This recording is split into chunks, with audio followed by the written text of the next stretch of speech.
Shalom, selamat pagi Bapak Ibu Saudara yang dikasihi oleh Tuhan Yesus Kristus. Bersyukur pada pagi hari ini kita dipertemukan kembali dalam persekutuan doa fajar Gereja Baptis Indonesia Depok. Dan pada pagi hari ini saya berharap Bapak Ibu Saudara semua dalam keadaan sehat, penuh sukacita di dalam Tuhan. Renungan firman Tuhan pada pagi hari ini saya berikan judul Kemerdekaan yang Sejati, yang kita ambil dari Galatia 5 ayat yang pertama, yang demikian bunyinya. Supaya kita sungguh-sungguh merdeka, Kristus telah memerdekakan kita. Karena itu berdirilah teguh dan jangan mau lagi dikenakan kuk perhambaan. Demikianlah firman Tuhan. Sebelum kita merenungkannya, saya mengajak Bapak Ibu Saudara untuk berdoa, mohon pertolongan Tuhan agar kita dimampukan untuk mengerti akan kebenaran firman-Nya. Mari kita berdoa. Tuhan Yesus, terima kasih pada pagi hari ini kami boleh Tuhan pertemukan dalam persekutuan doa fajar. Kami bersyukur Tuhan sepanjang malam Kau telah melindungi kami hingga pada pagi hari ini. Dan kami juga bersyukur karena Tuhan berkenan untuk terus memelihara hidup kami hari lepas hari. Dan pagi hari ini Tuhan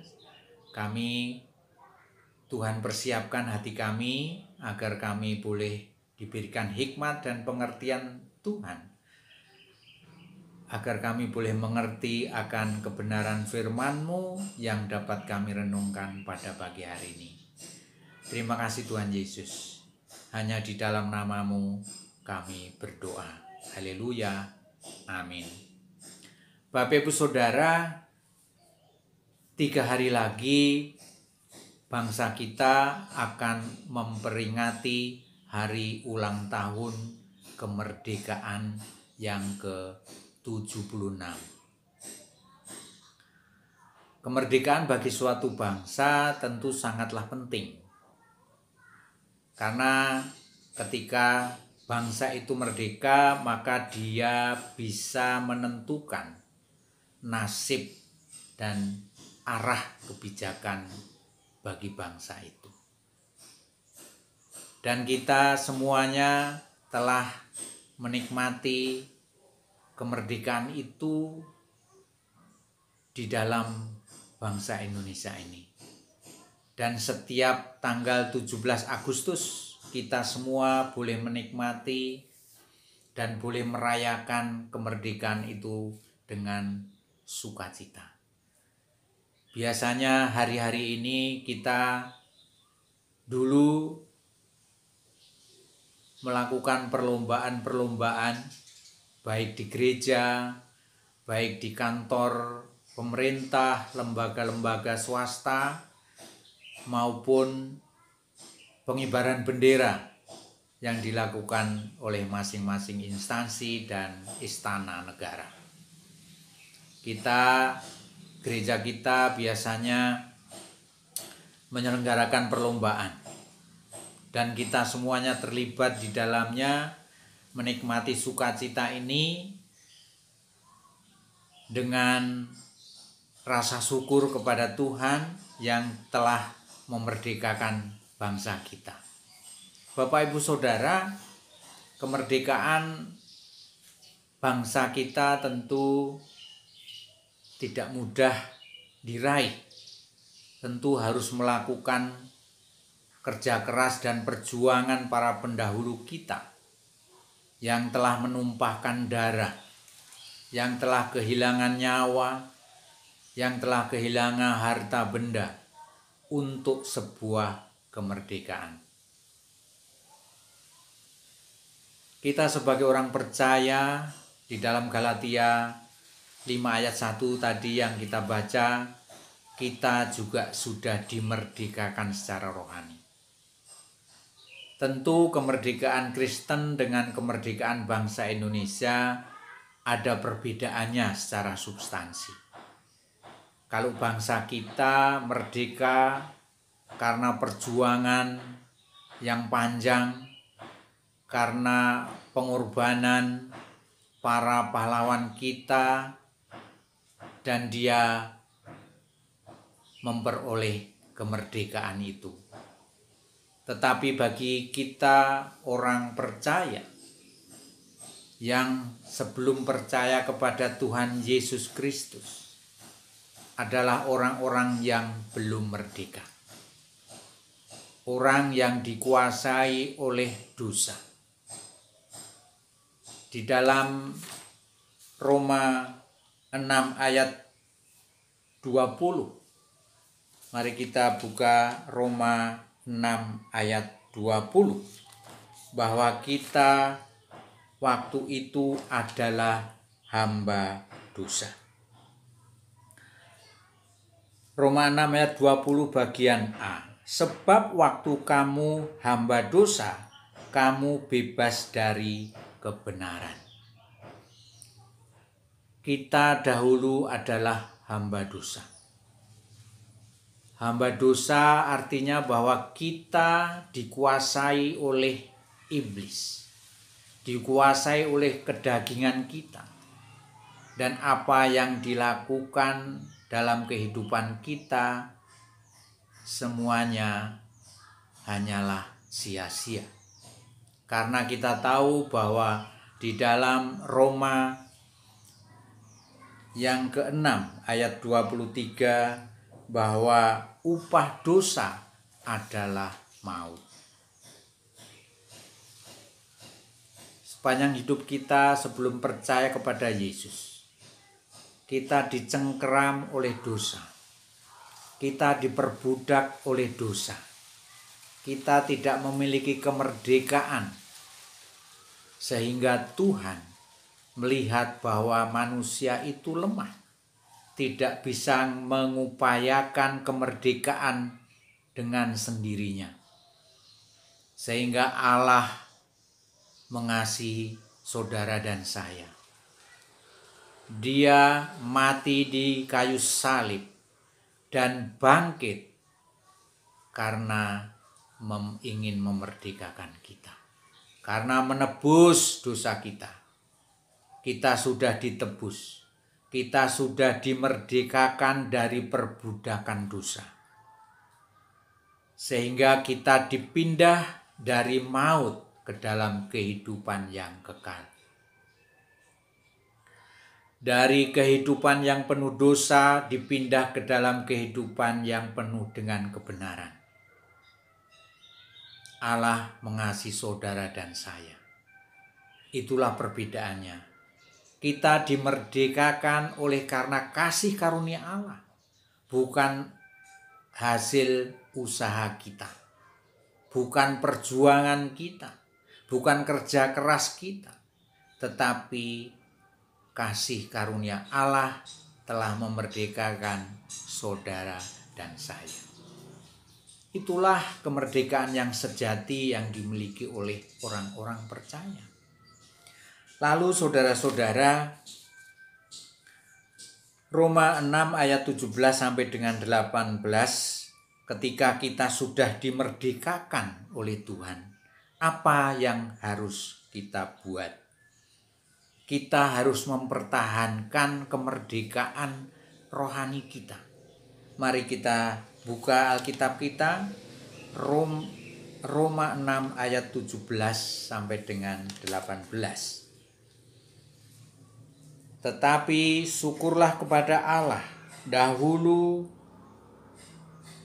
memang kamu hamba dosa, tetapi sekarang kamu dengan segenap hati telah mentaati pengajaran yang telah diteruskan kepadamu. Kamu telah dimerdekakan dari dosa dan menjadi hamba kebenaran. Bapak, Ibu, saudara-saudara, kita sekarang ini berdiri sebagai hamba kebenaran. Bukan lagi hamba dosa. Hal ini perlu kita syukuri. Karena kemurahan Allah kita dimerdekakan. kemurahan Allah kita ditebus dari perbudakan dosa. Dan kita diberikan kemerdekaan yang sejati. Bapak Ibu Saudara, ketika kita sudah dimerdekakan oleh Tuhan dan kita hidup dalam suasana kemerdekaan bangsa kita, kita sebagai orang percaya tentu harus mengisi kemerdekaan bangsa kita ini dengan benar, karena kita hidup di bawah kebenaran. Kita harus mampu berkontribusi terhadap pengisian kemerdekaan bangsa kita. Kita harus mampu untuk hidup benar, dan itu semua bagi kemuliaan Tuhan. Saudara-saudara, Galatia 5 ayat 1 telah dikatakan tadi bahwa kita dimerdekakan supaya kita sungguh-sungguh merdeka. Kristus telah memerdekakan kita, karena itu berdirilah teguh dan jangan mau lagi dikenakan kuk perhambaan. Saudara-saudara, jikalau kita mengenakan kuk perhambaan, kalau dulu seorang hamba itu biasanya melakukan apa yang menjadi perintah daripada tuannya. Di dalam masa perbudakan dulu, setiap budak tidak memiliki hak untuk kehidupannya. Semua diatur dan dikuasai oleh pemilik budak itu. Bahkan nyawanya pun bisa diambil oleh yang memiliki budak, sampai sedemikian rupa. Bahkan ketika kita hidup di dalam dosa yang sudah kita bahas tadi, kita pun juga hidup dalam perhambaan dosa itu. Nah, saudara-saudara, mari kita bersyukur kepada Tuhan Yesus Kristus yang telah mati di kayu salib, yang telah bangkit menebus dosa kita. Mari kita terus melakukan apa yang menjadi firman-Nya. Kita hidup seturut dengan firman-Nya. Kita minta pertolongan Tuhan supaya kita dijauhkan dari keinginan-keinginan daging kita. Supaya hidup kita lebih berkenan di hadapan Tuhan, dan kita dimampukan oleh Tuhan untuk mengisi hari-hari kemerdekaan Republik Indonesia ini. Mari saudara-saudara, kita terus melakukan yang terbaik bangsa ini, khususnya di era pandemi ini. Kita mematuhi segala apa yang menjadi keputusan dan kebijakan pemerintah.